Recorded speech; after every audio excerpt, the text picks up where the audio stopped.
Ya halo teman-teman, kembali lagi di AS Anim. Kita akan melanjutkan video sebelumnya. Di sini kita akan bahas awal mula Sylvie berubah menjadi Fitz, si pendiam. Tanpa lama-lama lagi, ayo kita lanjut saja ke videonya.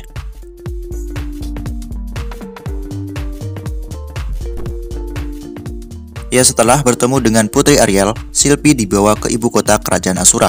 Di sini kita diberitahu gambaran kerajaan Asura. Di sana terdapat istana kerajaan yang bernama Istana Perak. Ada taman yang dipenuhi banyak bunga berwarna putih yang dikenal dengan nama Taman Lili Putih. Di taman itulah monster tiba-tiba muncul. Saat itu Putri Ariel sedang jalan-jalan di taman itu, dan monster Terminator langsung membunuh Derek Redbutt, yaitu penyihir yang mengawal sang putri. Putri Ariel sempat terluka karena tertusuk gading sang monster. Namun, pengawal Luke berhasil mengalihkan perhatian si monster dengan menggunakan tubuhnya, sehingga Putri Ariel dapat menyelamatkan diri.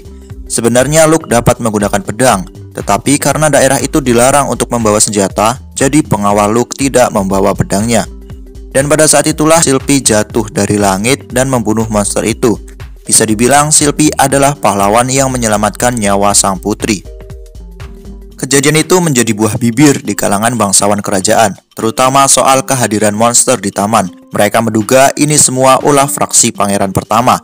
Kebetulan, pemimpin fraksi pangeran pertama yang bernama Lord August adalah orang yang bertanggung jawab atas pertahanan istana kerajaan. Baik, mari kita berpindah ke cerita Sylvie. Di sana Sylvie dirawat sampai sehat. Dia dianggap sebagai pahlawan yang turun dari langit. Dia diprediksi akan segera mendapatkan gelar pahlawan. Namun, ada juga yang menganggapnya Sylvie adalah orang yang jahat. Hal itu disebabkan karena dia tiba-tiba muncul dan membunuh seekor Terminator. Apalagi Sylvie dapat menggunakan sihir tanpa merapal. Atas kecurigaan itu, beberapa bangsawan mengusulkan untuk membuang Sylvie sebelum dia sadar. Tapi Putri Ariel yang mendengar hal itu langsung mengecamnya. Putri Ariel merasa dia telah berhutang nyawa pada Sylvie. Pendapat sang putri juga disetujui oleh Luke. Luke juga berpikir andai kata Sylvie tidak ada, maka dia dan sang putri sekarang sudah meregang nyawa. Setelah berdiskusi, akhirnya mereka memutuskan untuk menginterogasi Sylvie. Tapi, meskipun ditemukan fakta Sylvie adalah musuh, mereka akan tetap mengampuninya. Setelah fajar terbit, akhirnya Sylvie bangun. Dia masih mengira bahwa dirinya sedang bermimpi. Hal itu disebabkan karena dia berada di tempat tidur yang mewah, serta ruangan yang mewah. Pakaian yang dikenakan orang-orang di sekitarnya juga mewah. Sylvie melihat ke arah Luke. Awalnya dia beranggapan Luke mirip dengan Rudeus, tapi Luke langsung memperkenalkan diri dan sambil tersenyum. Dia mengatakan bahwa namanya adalah Luke Notos Greyard. Mendengar hal itu, Sylvie langsung ngerungkel. Bahasa ngerungkel itu pokoknya dia meringkuk menjadi bentuk piu. Ya begitulah. Sylvie melakukan hal itu disebabkan dia tidak menyukai anak seumurannya selain Rudeus. Melihat Sylvie yang ketakutan, Luke merasa cemas. Dia berpikir baru kali ini dia ditolak oleh seorang wanita. Akhirnya Luke meminta maaf dan dia memanggil Sylvie dengan sebutan gadis berambut putih mengkilat. Sylvie pun heran dengan kata-kata Luke. Dia langsung melihat cermin yang berada di sisi ranjang. Dia kaget melihat rambutnya yang sudah berubah jadi warna putih. Tapi di sisi lain, dia merasa lega karena dirinya benar-benar membenci rambut warna hijau zamrud itu. Setelah situasi mulai santai, para bangsawan mulai menginterogasi Sylvie. Dia ditanya asalnya dari mana, apakah dia adalah bawahan seseorang, dan tentunya dari mana dia belajar sihir tanpa merapal. Meskipun masih agak ragu, Sylvie menjawab pertanyaan itu dengan jujur. Dia menjawab bahwa dia berasal dari wilayah Fedoa. Dia anak tunggal dari pemburu yang tinggal di desa Buena, dan dia belajar sihir dari temannya yang bernama Rudy. Dia juga menjelaskan yang dialaminya hingga saat ini ia sampai di sana. Para bangsawan meragukan cerita Sylvie. Namun mereka teringat bahwa ada seorang bangsawan Boreas yang mempekerjakan guru privat. Guru itu juga menggunakan sihir tanpa merapal. Ya, berita itu masih samar-samar karena Sauros membatasi informasi apapun yang berasal dari keluarganya. Bahkan mereka bisa mendengar berita itu saja pada saat Sauros sedang mabuk dan mengoceh dengan sendirinya. Para bangsawan kembali bertanya, apakah namamu sebenarnya adalah Rudeus? Sylvie langsung menyangkal dan mengatakan bahwa Rudeus adalah Rudy. Dia orang yang mengajarkan sihir padanya. Sylvie pun menceritakan secara rinci bagaimana Rudeus bisa mengajarinya sihir. Mendengar cerita Sylvie, para bangsawan terkejut. Mereka mengatakan bahwa berarti berita tentang guru privat itu benar adanya, dan sebelum menjadi guru privat, dia punya murid di desa. Di sela keributan bangsawan yang sedang berdiskusi soal guru privat di keluarga Boreas, Sylvie mengatakan, nama lengkap Rudy adalah Rudeus Greyard. Ya, mendengar itu para bangsawan semakin bingung. Kenapa nama belakangnya mirip dengan nama keluarga bangsawan atas yang melindungi semua sisi kerajaan Asura? Tetapi mereka sadar bahwa pria dari keluarga Greyard kebanyakan adalah playboy. Bahkan sering terdengar kabar bahwa pelayan keluarga Greyard dihamili oleh ketuanya sendiri, kemudian dijadikan seorang selir. Ya, bagi yang belum tahu, ada 4 cabang keluarga Greyard yang dilindungi di kerajaan Asura, yaitu Notos, Boreas, Hyuro, dan Zephyrus. Ada banyak orang di kerajaan Asura yang memperkenalkan dirinya sebagai keluarga Greyard. Namun, meskipun itu nama biasa, persepsi seseorang akan berubah jika dia merupakan anak yang jenius. Bagi bangsawan yang ingin membangun nama baik, mereka harus memiliki hubungan darah dengan salah satu dari 4 cabang utama keluarga Greyard. Mereka memberikan contoh dengan keluarga Boreas melalui Philip. Philip kabarnya bukanlah anak kandung Sauros, tetapi pertunangannya dengan anak sematawayang keluarga Boreas membuat namanya diakui banyak orang. Luke juga menimpal bahwa tak satu pun keluarganya punya anak laki-laki dengan nama itu. Mereka yang awalnya menginterogasi Sylvie malah beralih menyelidiki silsilah keluarga Rudeus. Ya, bagi bangsawan kekuasaan lebih penting dari segalanya. Mereka khawatir nantinya Rudeus akan mengambil posisi mereka. 1 minggu setelah kejadian itu, baru terdengar kabar tentang hilangnya wilayah Fedoa.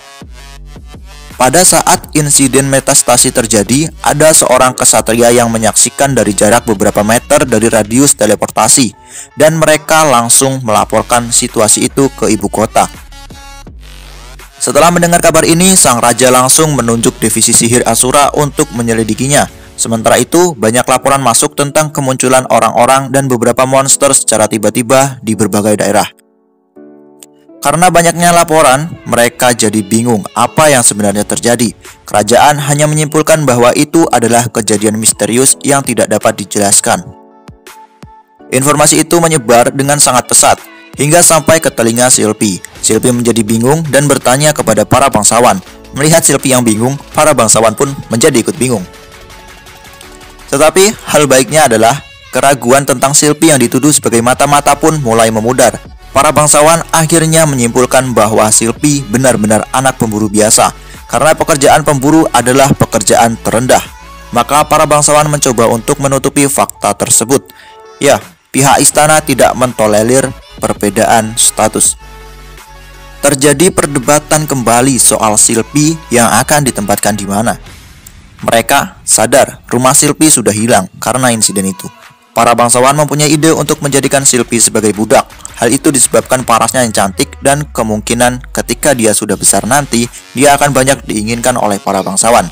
Namun, Putri Ariel menolaknya. Selain Sylvie yang sudah menyelamatkan nyawanya, tapi Putri juga merasa senang dengan keberadaan Sylvie. Putri Ariel berencana menjadikan Sylvie sebagai teman. Namun, karena perbedaan status yang terlalu besar, dan etika serta pengetahuan Sylvie yang kurang terdidik, maka akhirnya Putri Ariel berkeinginan untuk menjadikan Sylvie sebagai pengawalnya. Ya, hal itu didasari karena penyihir yang mengawal Putri Ariel sudah tewas beberapa waktu lalu. Kekuatan Sylvie memang cukup mumpuni, apalagi dia bisa menggunakan sihir tanpa merapal dan bisa mengalahkan monster Terminator dengan tangan kosong. Meskipun demikian, Sylvie masih merasa kemampuannya tidak cukup kuat. Selain itu, Sylvie juga merasa dia yang berasal dari kalangan bawah tidak pantas untuk mengawal sang putri kerajaan.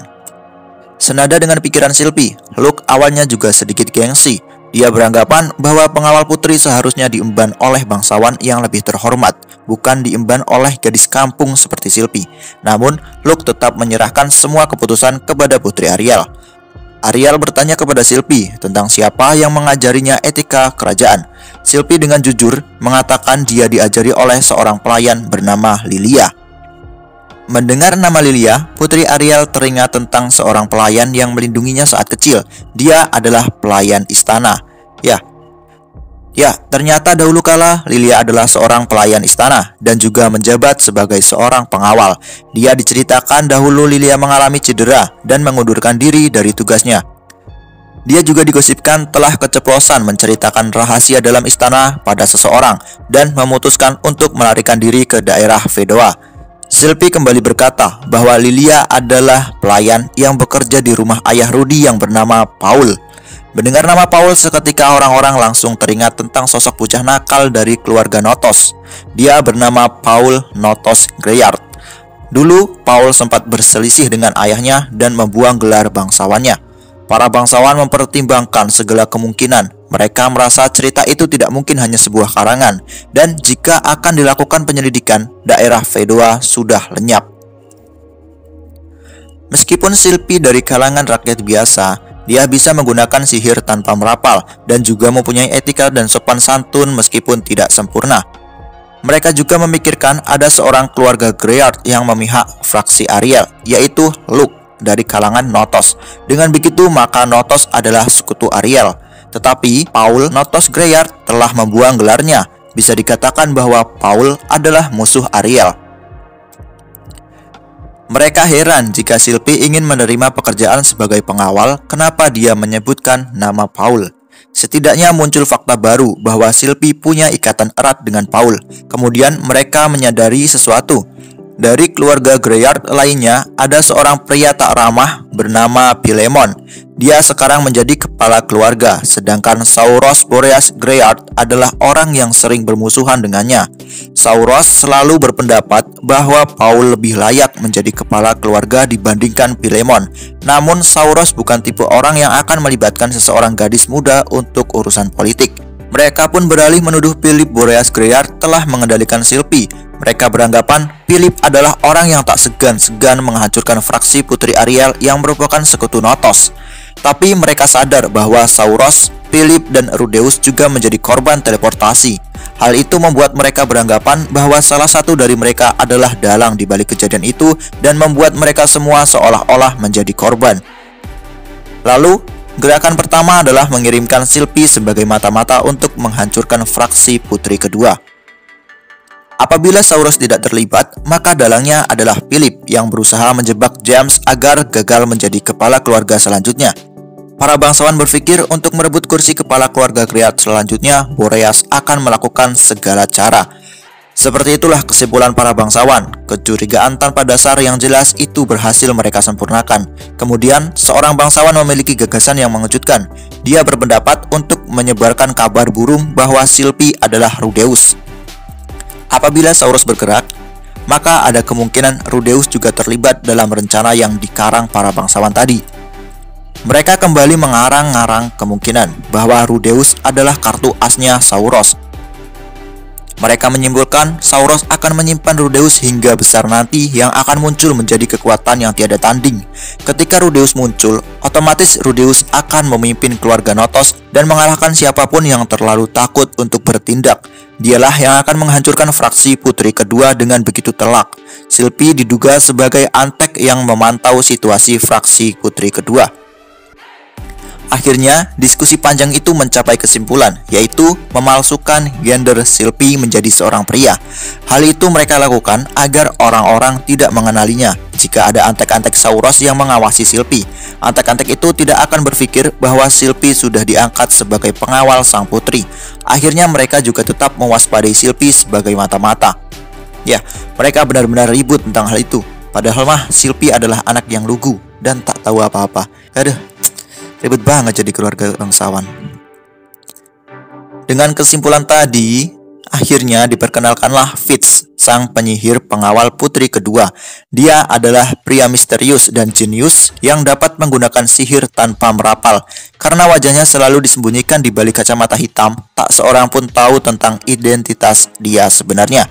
Dia tak boleh banyak bicara, dan dandanannya juga harus dimodifikasi dengan sedemikian rupa. Oh ya, ada informasi khusus tentang memutihnya rambut Sylvie, yaitu efek transisi metastasis, kehabisan mana, dan efek sindrom Marie Antoinette. Aduh.